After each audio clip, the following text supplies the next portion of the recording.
لاہور تو جی آپ کو پتہ وہ کہتے ہیں نا کہ جی پنجاب کا دل ہے. جی جی اور لاہور ویسے بھی بڑی لائیولی جگہ ہے. آبادی کا پھیلاؤ ہے نا جی بے محابہ، یہ اس نے پورے سماج پہ بھی بڑا گہرا اثر ڈالا ہے. آپ کے معاشی معاملات کی راول پنڈی کی اپنی ایک پہچان تھی نام کے حوالے سے. 1976 میں یہ ان کی یاد میں چودھری رحمت علی میموریل ٹرسٹ قائم کیا ٹاؤن شپ لاہور میں.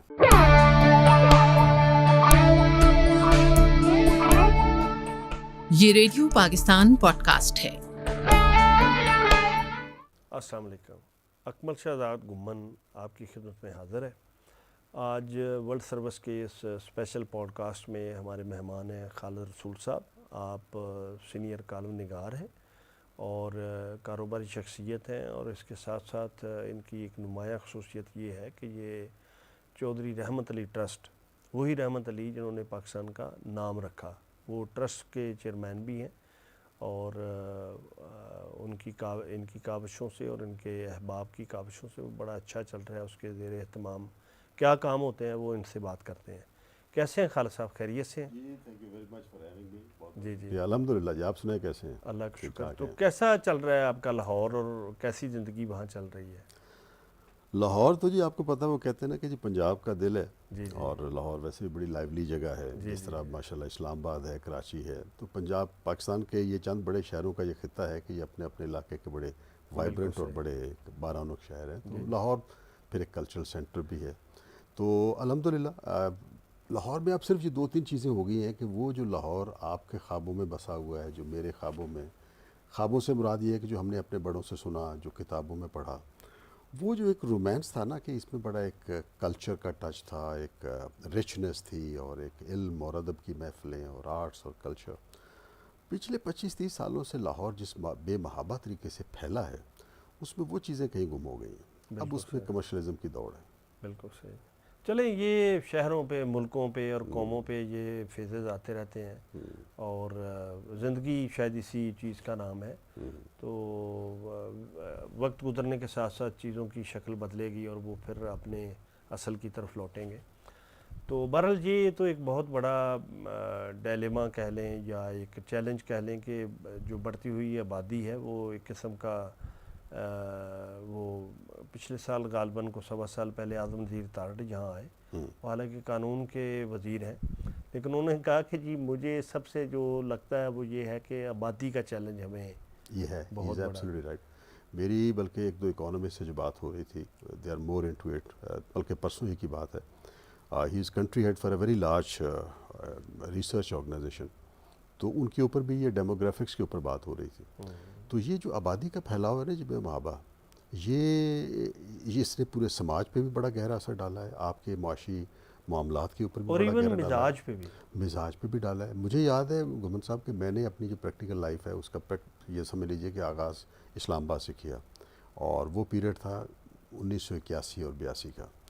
تو یقین جانے کہ وہ 81 اور 82 والا اسلام آباد نہیں ہے اب یہ اتنا پھیل چکا ہے. اس وقت اسلام آباد جو ہے نا وہ مجھے یاد ہے F10 اور G8 اور F8 تک اسلام آباد ہوتا تھا، اور اس وقت I-94 صرف ایک ہوتا تھا، اور اس کے علاوہ یہ H8 اور باقی جو ہے نا وہ سارے کاغذوں پہ تھے. تو اسلام آباد کتنا عرصہ رہے آپ؟ میں اسلام آباد جی تقریباً دو سال رہا ہوں. اس زمانے میں 2 سال رہا ہوں، پھر اس کے بعد کچھ موقع ملا مجھے 2010-11 میں رہنے کا.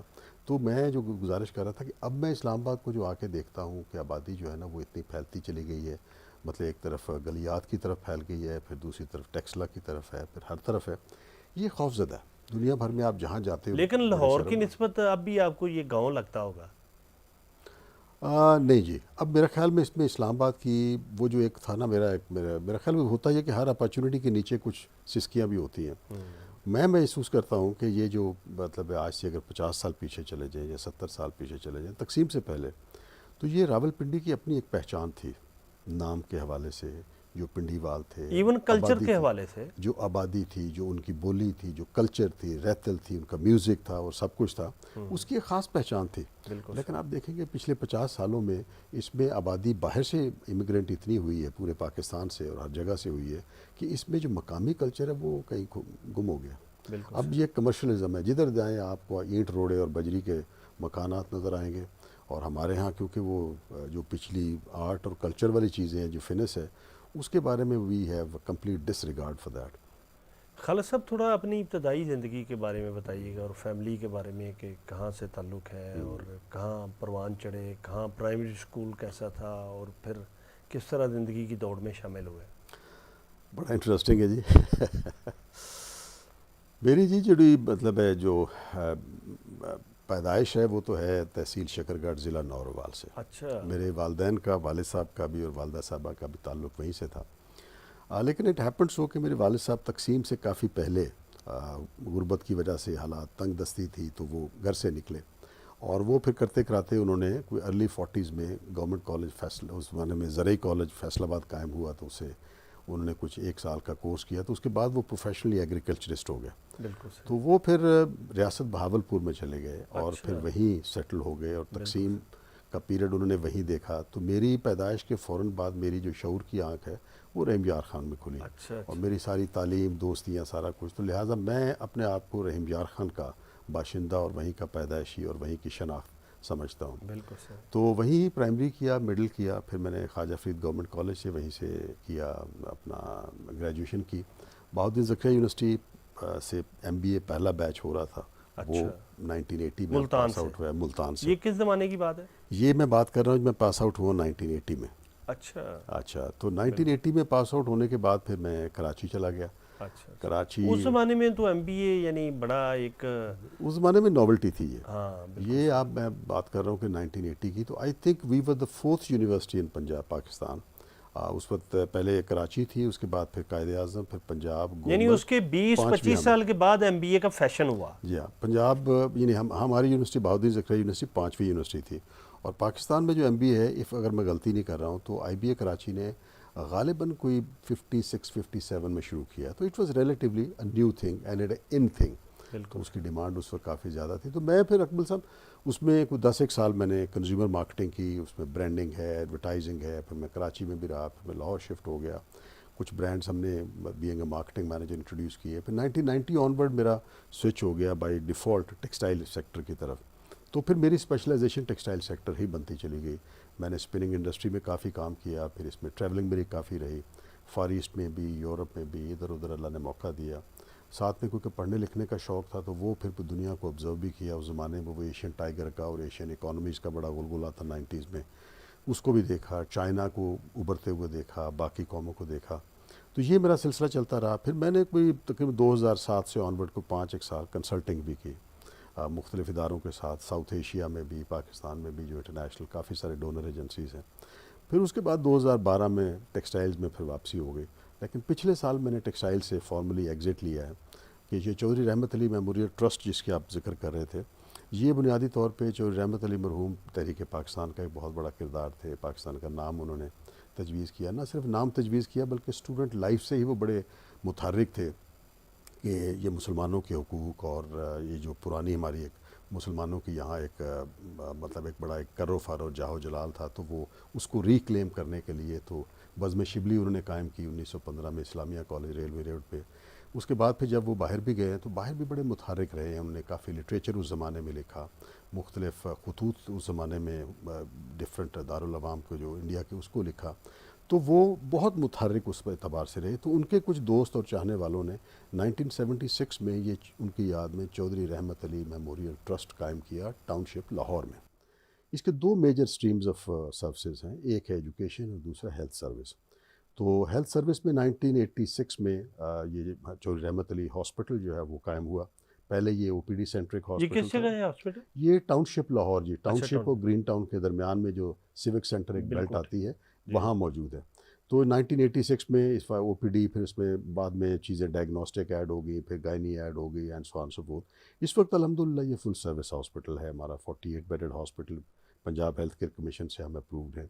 اچھا, اس کے علاوہ یہ ہے کہ ہمارے پاس ایمرجنسی بڑی وائبرنٹ ہے, OPD بڑی وائبرنٹ ہے, ڈائگنوسٹکس ہے, کنسلٹنٹس کے پینلز ہیں.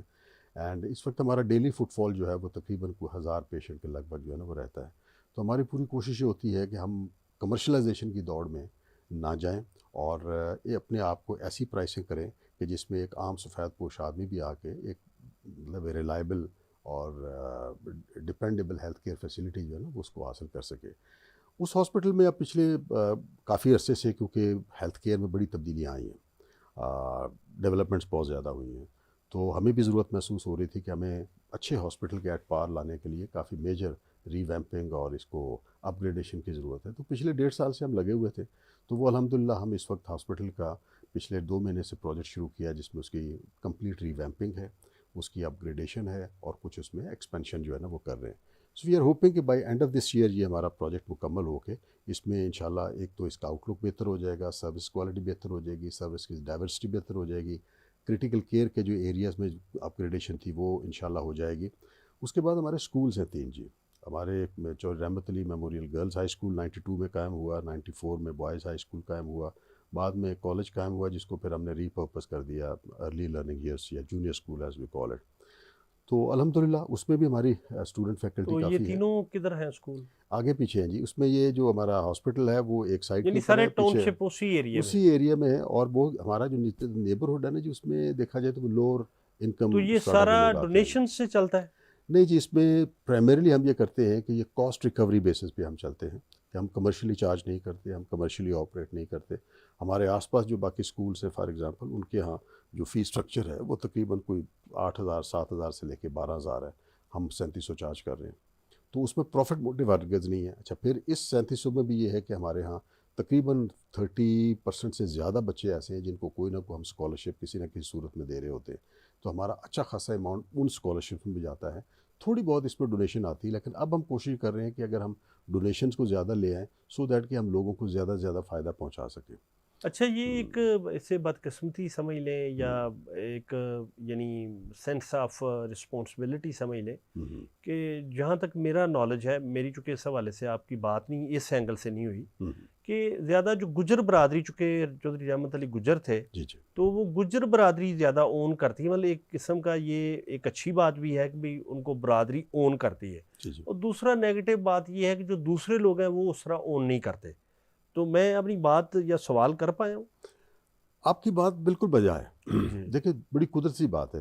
آپ اگر کسی ایک خاندان سے ہیں، آپ شیخ برادری سے ہیں، آپ چیمہ برادری سے ہیں، ایون سیالکوٹ میں ایک شیخ برادری ہے، ان کا ہاسپٹل ہے بڑا ٹھیک ہے نا. اچھا. اچھا آپ کسی برادری سے ہیں، آپ اب اسی طرح ہمارے مطلب پختون ایون بھائیوں ہمارے میں ہاں مسیحی ہیں، ان کے بڑے اچھے ایک ہاسپٹل ہے، پختون مشن بھی ہیں، ہاسپٹل. سندھو، جو بھی آپ کا قبیلہ یا برادری یا شناخت کا ایک ہے، اس میں سے جو بھی کوئی نمایاں یا سرکردہ آدمی نکلتا ہے، دیکھیں جی اس پورے خاندان کو، قبیلے کو اس پہ فخر ہوتا ہے.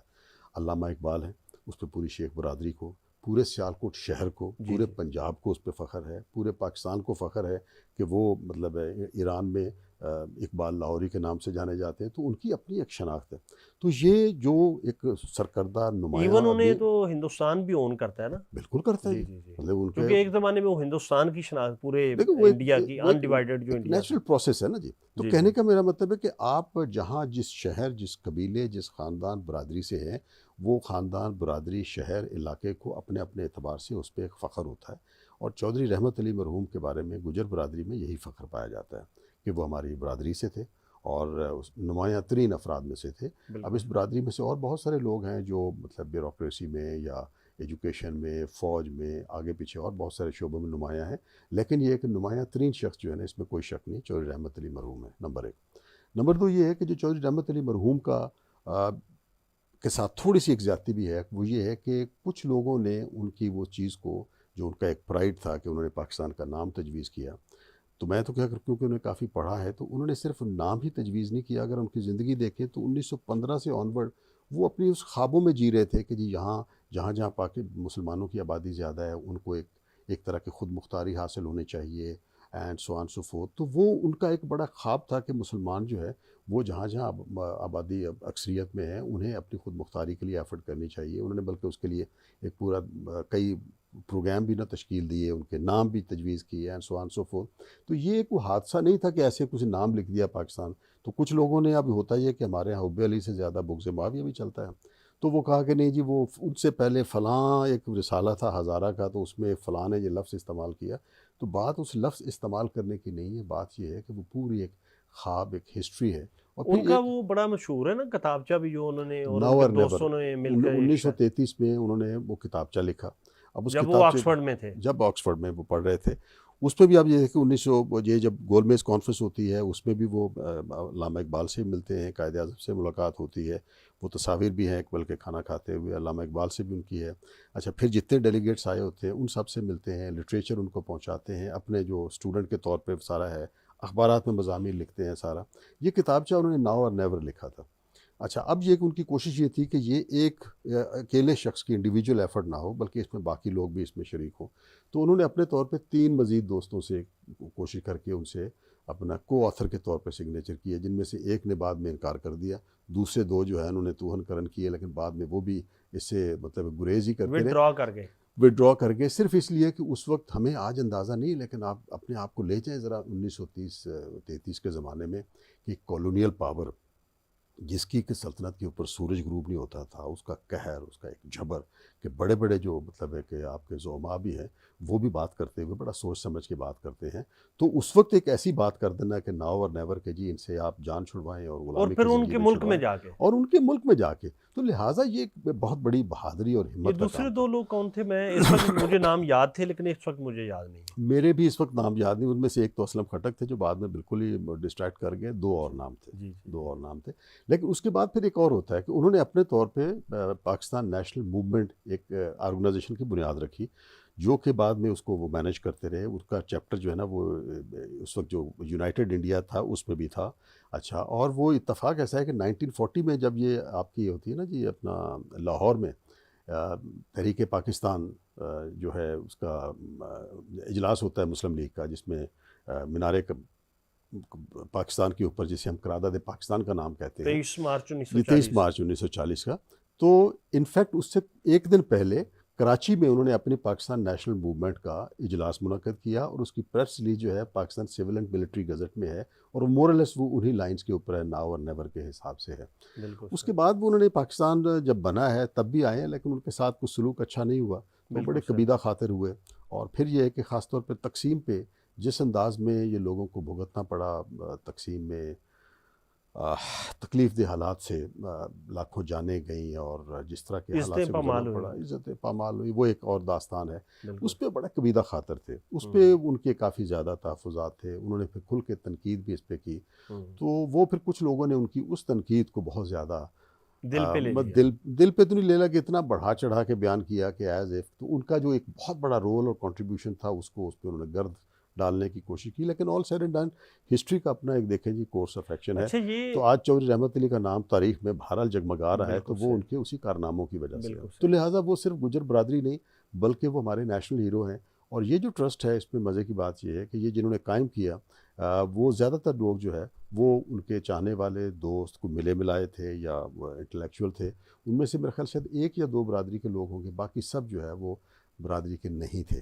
اس کے بعد یہ ہے کہ ہمارے جتنے بھی یہ لیڈنگ رہے ہیں لوگ، اس میں زیادہ تر لوگ جو ہیں وہ برادری کا ان کا کوئی تعلق نہیں تھا، جیسے پاکستان کے چیف جسٹس انوار الحق ہیں، وہ کافی دیر ہمارے جو ہے نا وہ پریزیڈنٹ رہے، جسٹس عامر رضا خان صاحب جو ہیں وہ رہے، جسٹس سی اے رحمان صاحب جو ہے نا وہ رہے، اچھا ان سے پہلے اسی طرح اور شخصیات رہی، پرنسپل بڑے مشہور ہیں ڈاکٹر امیر الدین صاحب رہے، جسٹس صدیق صاحب ہمارے پہلے پریزیڈنٹ تھے۔ تو یہ میرا مطلب کہنے کا کہ یہ بنیادی طور پہ اس کا گجر برادری کی کوئی اس پہ چھاپ نہیں ہے، اور یہ ایک نیشنل ایسیٹس ہے۔ میں ویسے گجر ہوں، لیکن میری اپنی ذاتی کوشش یہ ہے کہ جتنے بھی نیشنل ہیروز ہوتے ہیں وہ ایک قومی اثاثہ ہوتا ہے، وہ اس تو کے سب اوپر کے ہوتے ہیں، وہ برادری کی کسی چھاپ، برادری کے نہیں ہوتے، وہ اس کی سب برادری کی ہوتے ہیں۔ چھاپ میں ایک فخر ضرور ہے، لیکن یہ ہے کہ جہاں تک ان کا ایک رول اور کردار ہے اس کو اسی نیشنل کانٹیکسٹ میں لینا چاہیے۔ بالکل صحیح۔ اچھا یہ ذرا بتائیے گا کہ چونکہ آپ کا تو آپ نے کافی چودھری رحمت علی کے بارے میں پڑھا ہے، اور ظاہر ہے ہم بھی جانتے ہیں ان کے بارے میں جتنا کتابوں میں اویلیبل ہے، تو ان کی اپنی اولاد نہیں جی، انفارچونیٹلی اگر ان کی زندگی کو آپ دیکھیں تو ان کی ذاتی زندگی کافی مشکلات اور المیوں سے پر ہے۔ مطلب ان کا جو یہاں جس طرح وہ سٹرگل کرتے رہے، اور اس کے بعد 1929 میں میرا خیال یا 1930 میں جو ہے وہ گئے ہیں تعلیم کے لیے، اور وہ تعلیم کے لیے بھی جس طرح انہوں نے پیسے اکٹھے کیے، اور مزاری خاندان کے ساتھ وہ یہاں ان کے زمینوں کے مشیر تھے اور ان کے قانونی معاملات کو دیکھتے تھے، and so on so forth۔ تو وہ اچھا پیچھے سے جو ان کا اپنا خاندان تھا بڑا معمولی واجبی، جس طرح ہمارے اس وقت کے زمانوں میں تھا، چند ایکڑ کی زمین تھی، اور بس جس طرح ہوتا ہے، تو خاندان میں وہ ایک واحد ہی شخص تھے جو اس طرح نمایاں ہو کے نکلے۔ تو وہاں بھی جو گئے ہیں تو ان کا وہ جو ٹوٹل فوکس رہا ہے وہ یا وہ تعلیم رہا ہے یا اوڑھنا بچھوڑنا ان کا یہ کاز ہی رہا ہے کہ ناؤ اور نیور جو اس کا منتہائی منہاج تھا. اور اس کے بعد سے پھر کنٹینیوسلی آپ دیکھیں ان کی زندگی کہ انہوں نے کیریئر پہ فوکس نہیں کیا, انہوں نے پیسے کمانے کے اوپر یا جاب کے اوپر یا قانونی پریکٹس کے اوپر فوکس نہیں کیا.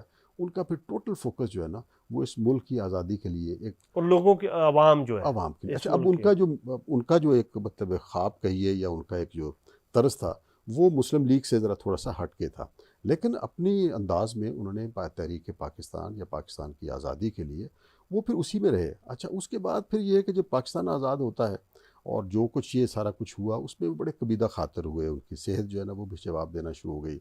اچھا پھر یہ کہ پاکستان وہ آئے اور جن حالات میں انہیں پھر یہاں سے واپس جانا پڑا تو اس سے ان کا دل پھر ٹوٹ گیا اور مالی آسودگی انہیں حاصل نہیں تھی. اچھا اس کا نتیجہ یہ ہوا کہ جب ان کا آخری وقت آیا بیماری جب انہیں ہوئی تو اس میں پھر یہ کہ کافی مصائب رہے. وہ بلکہ تکلیف دہ چیپٹر ہے کہ جب ان کی ڈیتھ ہو جاتی ہے تو ان کی لینڈ لیڈی نے پھر فون کیا ایمبیسی کو بھی اور جو کمیونٹی کو, تو ان کی پھر جو اپنا میت ہے وہ کچھ دیر جو ہے وہ سرد خانے میں رکھوائی گئی. تجہیز و تکفین کا بندوبست جو ہے وہ چند لوگوں کے تعاون سے جو ہے نا وہ کیا گیا. وہ ایک پہلو جو آخری ہے وہ بہت المناک اور تکلیف دہ ہے. تو اس میں انہوں نے شادی نہیں کی اور وہ ٹوٹل فوکس کہیے کہ وہ فنا فی اللہ تحریک پاکستان کے لیے ان کا اپنا رہا. پاکستان نیشنل موومنٹ ان کی آرگنائزیشن تھی, لکھنے پڑھنے کا تھا, اور ان کے لٹریچر کو اگر آپ پڑھیں تو وہ جذبہ آپ کو نظر آتا ہے 1915 سے لے کے آن. مجھے تو جو ایک شخصیت یعنی آپ ہوتا ہے نا ریزیمبل کرتے ہیں آپ کہ آپ ایک شخصیت آپ کے سامنے آتی ہے تو آپ وہ ان کو یعنی کیٹیگرائز کرتے ہیں کہ یہ بندہ بھی ایسا تھا, یہ بھی تھا, یعنی اس ٹائپ کا. تو مجھے تو وہ بھگت سنگھ ٹائپ لگتے ہیں جو ان کا جذبے کے طور. دیکھیں بات یہ ہوتی ہے اپنا گمن صاحب, جب ایک واقعہ ہو جاتا ہے نا تاریخ میں, وہ کہتے ہیں نا کہ success has many fathers failures has none. تو جب ایک واقعہ ہو جاتا ہے نا تو اس میں کریڈٹ لینے والے بڑے ہوتے ہیں. اچھا پھر وہ اسٹریٹجی بھی نظر آتی ہے, پھر آپ کو نظر بھی آتا ہے کہ کون کون سے سرکردہ لوگ تھے جن کی وجہ سے ہوا ہے. لیکن دیکھا جائے تو جو اس طرح کی بڑی مہمات ہوتی ہے نا ان کو ڈیولپ ہونے میں بڑا ٹائم لگتا ہے, کئی دہائیاں لگتی ہیں, اور ان میں بڑے لوگوں کا رول ہوتا ہے. کوئی بالکل ایکسٹریم پہ متشدد ہوتے ہیں, کوئی بغاوت پہ اتر آتے ہیں, کوئی علمی کام کر رہے ہوتے ہیں, کوئی نظریاتی کام کر رہے ہوتے ہیں, کوئی مالی طور پہ سپورٹ دے رہے ہوتے ہیں, and so on so forth. کوئی ڈائلاگ کرنے والے ہوتے کوئی ہیں, ڈائلاگ کرنے والے ہوتے ہیں, کوئی اس میں ایک سیاست کا پہلو. لیکن اگر دیکھا جائے تو وہ جو پیریڈ ہوتا ہے نا جس میں یہ سارا ہوتا ہے, یہ سارا ایک مومنٹم بلڈ اپ ہو رہا ہوتا ہے, اور ہر بندے کا اپنا کوئی نہ کوئی ایک رول ہے اس پریشر کو بلڈ اپ کرنے میں, اس مہم کو مزید تیز کرنے میں اور اس کو پراثر بنانے میں. تو جس طرح بھگت سنگھ کا اپنا ایک رول ہے, اسی طرح بہت سارے جو ہمارے تحریک پاکستان کے وہ ہیرو ہیں جنہوں نے اس کی قیمتیں ادا کی اپنی زندگی کی صورت, جان کی صورت میں, خاندان کی صورت میں, اور بہت سارے مصائب جو ان لوگوں نے سہے, وہ اس انداز میں ہماری تاریخ میں آج یاد نہیں کیے جاتے.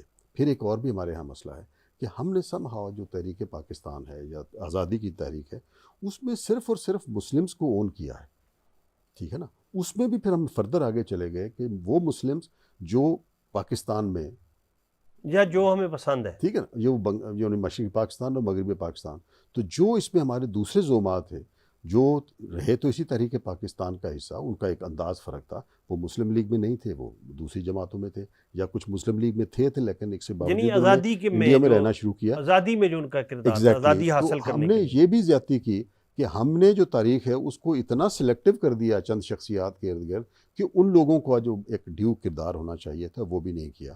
تو going back to your thing کہ جو آپ بھگت سنگھ کا کردار کی بات کر رہے ہیں یا اور بہت سارے, تو ہماری جو تحریک آزادی ہے جو انگلستان سے آزادی کی تحریک تھی, وہ ہندوؤں کی بھی اسی طرح اس میں ایفرٹس ہیں, اس میں کرسچنس کی ہیں, اس میں مسلمانوں کی ہیں, اس کے علاوہ جو اور باقی ایتھنک اور ریلیجیس پرسنالٹیز کی ہیں, اور ان سب کا رول ایکسیپٹ کیا جانا چاہیے اور ہائی لائٹ کیا جانا چاہیے. وہ مجھے دو باتیں یاد آ گئیں جو آپ نے کرسچنس کی بات کی, تو وہ ایک تو S P Singha Punjab assembly کے وہ اسپیکر تھے, اور دو ووٹ اور تھے جو کاسٹنگ ووٹ بنے پاکستان کے حق میں جو قرارداد پاس ہوئی. اگر وہ نہ ہوتی تو شاید سچویشن وہ نہ ہوتی جو آج ہے, بالکل یا پاکستان بنا. بالکل ایسے. اور دوسری بات یہ ہے کہ یہ ہمارے آرکائیوز میں محفوظ ہے. سر ظفر اللہ خان کا جو پاکستان کے پہلے وزیر خارجہ تھے, ان کا انٹرویو جو نامور قانون دان ایجاز بٹالوی صاحب کا کیا ہوا ہے, تو اس میں وہ کہتے ہیں کہ 3 تسیلیں نکودر اور 2 اور فیروز پور اور کچھ اس طرح کی تحصیلیں، کہ وہ ان میں ہندوؤں اور سکھوں اور مسلمانوں کی ان کی آبادی برابر ہو گئی. تو پھر اس میں جو ڈیسائیڈنگ فیکٹر تھا وہ کرسچنس ہے. مطلب یہ بھی ایک بہت بڑا بڑی آپ نے دیکھا انٹرسٹنگ بات ہائی لائٹ جی ایسا فیکٹ ہے کہ ہم عمومی طور پہ جس طرح یہ ہمارا تھوڑا ایک ڈائلیما ہے کہ ہم نے تاریخ کو اس کے پورے پرسپیکٹیو میں اور پورے تناظر میں، لیکن یہ کہ میرا یہ ذاتی طور پہ ماننا ہے کہ قوموں کی زندگی میں چند دہائیاں یا چند 100 سال بھی بعض اوقات کوئی معنی نہیں رکھتے. وہ ایک وقت آتا ہے کہ چیزیں پھر اپنے اصل میں اور اپنی اصل شکل میں سامنے آتی ہیں. بالکل بجا. تو اب آپ آتے ہیں ہم یعنی میں ایک تو یہ بات کر رہا ہوں چودھری رحمت علی صاحب کے حوالے سے، تو ان کے بھائی کے ظاہر پوتے ہیں طاہر حسن جی. ان کے جو فیملی کا ہے تھوڑا بہت جو ہم ٹریس کر پائے، ان کی فیملی کے پھر آگے جو لوگ ہیں ان کے بھائی ہیں، ان کی بہنیں ہیں، ان کی پھر آگے اولادیں ہیں، وہ سیٹل ہیں. کچھ میرا خیال آپ کے ریڈیو پاکستان سے بھی نہیں، ان کا وہ ایک تعلق ہے. طاہر حسن بیوروکریٹ ہیں جو ہمارے پچھلے ڈی جی تھے، اور یہ جو اس وقت پوڈ کاسٹ اسٹوڈیو ہے یہ بھی ان کا بنایا ہوا ہے. ہاں بالکل. سعید احمد شیخ جو ابھی ہمارے ڈی جی ہیں وہ ان کے بعد آئے. اچھا. تو وہ یعنی ایک بڑے، وہ بھی ان میں پتہ چلتا تھا کہ یہ چودھری رحمت علی سے ان کا کوئی رشتہ ہے. بڑے انقلابی اور ایک روٹین سے ہٹ کے سوچنے والے. جی ایسے تو اور دلیر. جی. ان کے پھر خاندان کے زیادہ تر لوگ جو ہے نا وہ فیصل آباد میں سیٹل ہوئے. جی. ان کو زمینیں وغیرہ وہاں الاٹ ہوئیں اور وہ زیادہ تر وہیں سیٹل ہوئے. کچھ ان کے فیملی ممبرس لاہور میں بھی ہیں جو ان کی ایکسٹینڈڈ فیملیز کے. اچھا، یہ بنیادی طور پہ ان کا علاقہ کون سا تھا؟ میں اس وقت بھول رہا ہوں جو اس کا نام، مجھے جو گاؤں کا ہے مجھے وہ انڈیا میں تھا. انڈیا میں تھا. وہاں سے ہجرت کر کے آئے تھے وہ لوگ. بالکل ہجرت کر کے آئے تھے. اچھا، اب آتے ہیں کہ آج کل ایک تو چودھری رحمت علی ٹرسٹ ہو گیا، وہ چلا رہے ہیں، اس کے صدر ہیں آپ. اس کے علاوہ کیا مصروفیات ہیں؟ میں جی چودھری رحمت علی میموریل ٹرسٹ میں ذرا تھوڑی سی وضاحت کر دوں کہ ہماری بیسیکلی ہوتا ہے بورڈ آف ٹرسٹیز ہیں، اور میں اس کا ٹرسٹی ہوں 2000 کے لگ بھگ سے. اور اس میں جو مرکزی کردار ہے جو ہماری ٹرسٹ لیڈ کے حساب سے وہ جنرل سیکریٹری کا ہوتا ہے. اچھا. تو اس کے فاؤنڈر تھے ڈاکٹر ایس ایم کے واسطی صاحب، اور اس کے بعد پھر باقی رہے. تو میں میرا خیال ہے 5th جنرل سیکریٹری ہوں اس کے بعد، یا 4th میرا خیال شاید.